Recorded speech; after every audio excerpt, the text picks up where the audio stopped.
adalah cita-cita yang membawaku hijrah meninggalkan kota tercinta. Mengubur setumpuk cerita manis di Ciamis.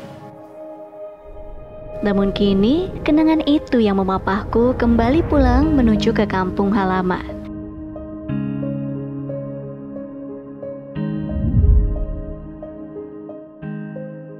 Udah nentuin liburan mau kemana? Kayaknya udah ke Ciamis. Kenapa harus Ciamis? Kadang orang nggak tahu kalau Ciamis itu menyimpan segudang keistimewaan.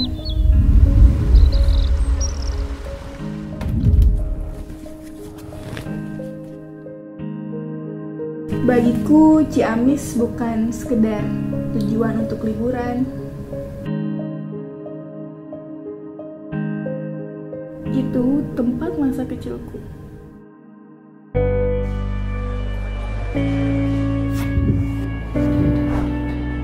Aku semakin tertantang untuk mengeksplorasi Ciamis, sebuah kabupaten di Jawa Barat yang kaya akan nilai sejarah dan potensi alamnya yang melimpah ruah.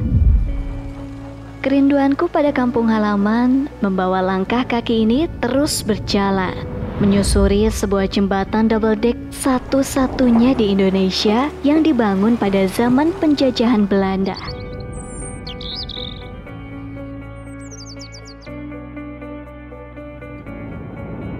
Mengawali hari pertama menginjakan kaki di kampung halaman, aku memilih berkunjung ke Ciamis Utara.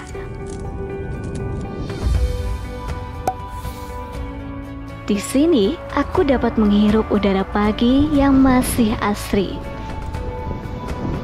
Di antara kabut perkebunan sayuran Sukamantri yang luas dan hijau, aku disambut keramahan para petani yang mengajak bercengkrama. Mereka bercerita tentang kesuburan tanah yang telah menumbuh suburkan beraneka jenis sayuran dengan kualitas terbaik untuk dijual ke pasaran. Dan aku sungguh beruntung karena berkesempatan untuk ikut memanen hasil potensi bumi Ciamis yang sudah dikenal luas oleh masyarakat di Jawa Barat.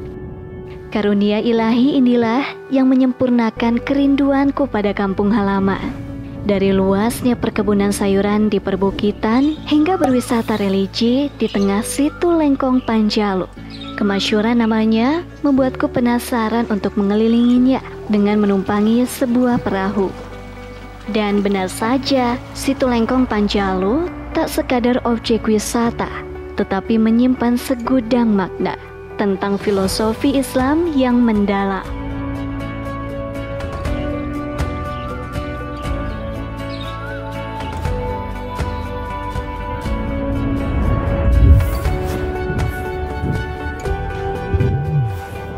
Ciamis dikenal kaya akan rempah-rempah serta hasil bumi.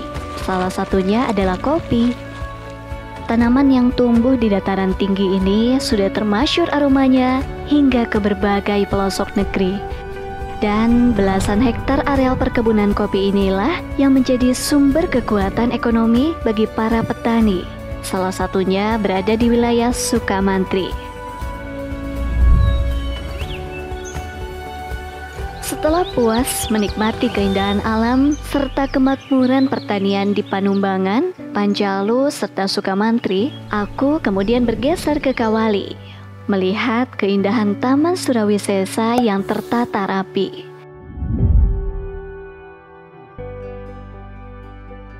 Begitu juga ada Situangi yang memiliki potensi wisata untuk dikembangkan di kemudian hari.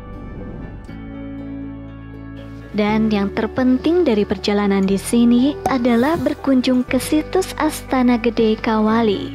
Karena berbagai pencapaian yang diraih Ciamis saat ini tak lepas dari perjalanan sejarah Kerajaan Galuh yang berpusat di tanah ini.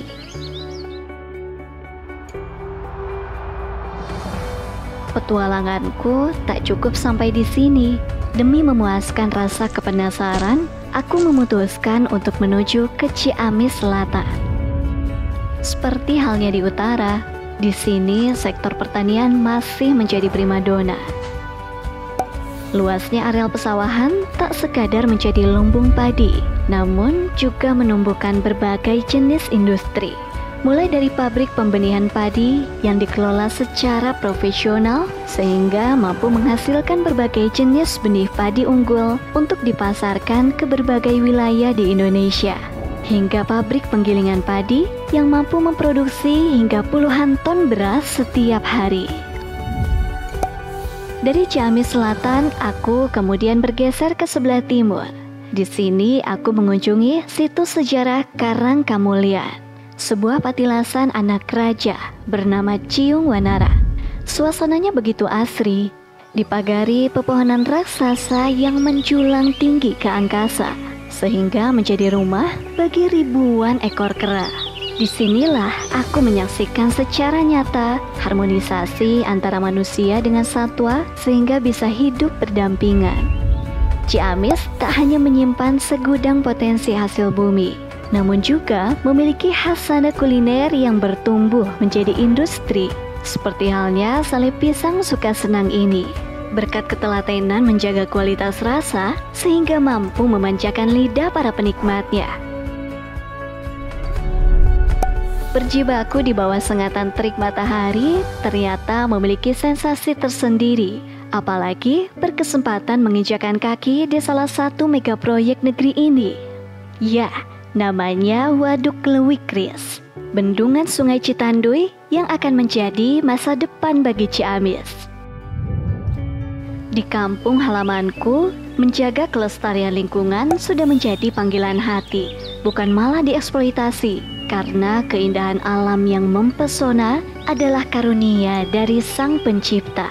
Seperti gemuruh air yang terjun dari puncak ketinggian, lalu menghujam hingga ke dasar sungai, kemudian mengalir di sela-sela bebatuan, di bawahnya seripati alam untuk menumbuh suburkan tanaman.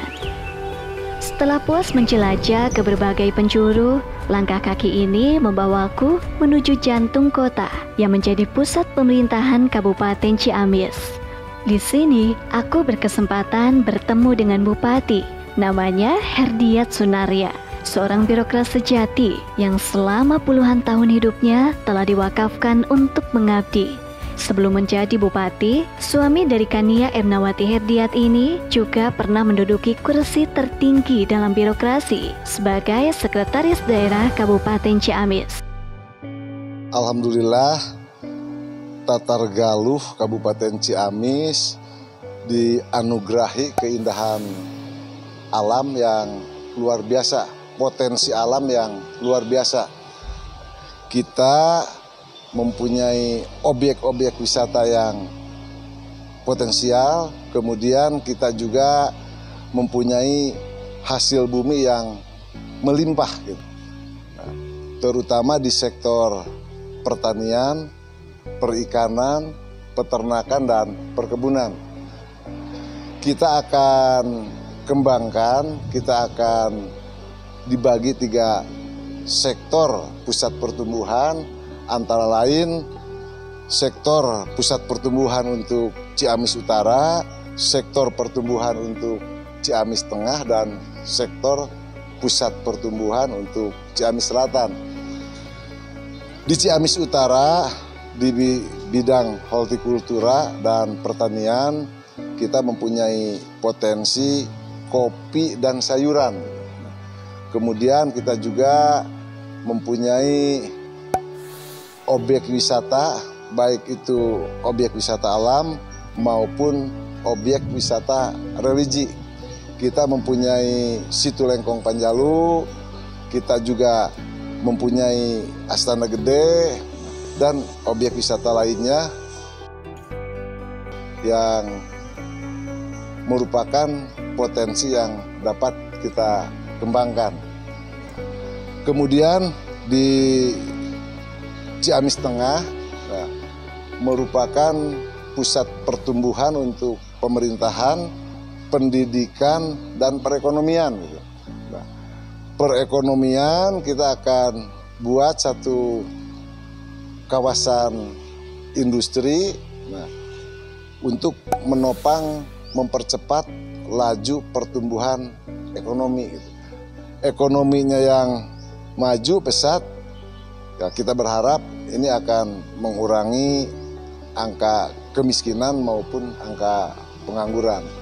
Kemudian pusat pertumbuhan di Ciamis Selatan ya kebetulan mempunyai alam yang landai, mempunyai lahan yang luas untuk areal pesawahan. Dan Ciamis Selatan merupakan lumbung padi Kabupaten Ciamis. Dengan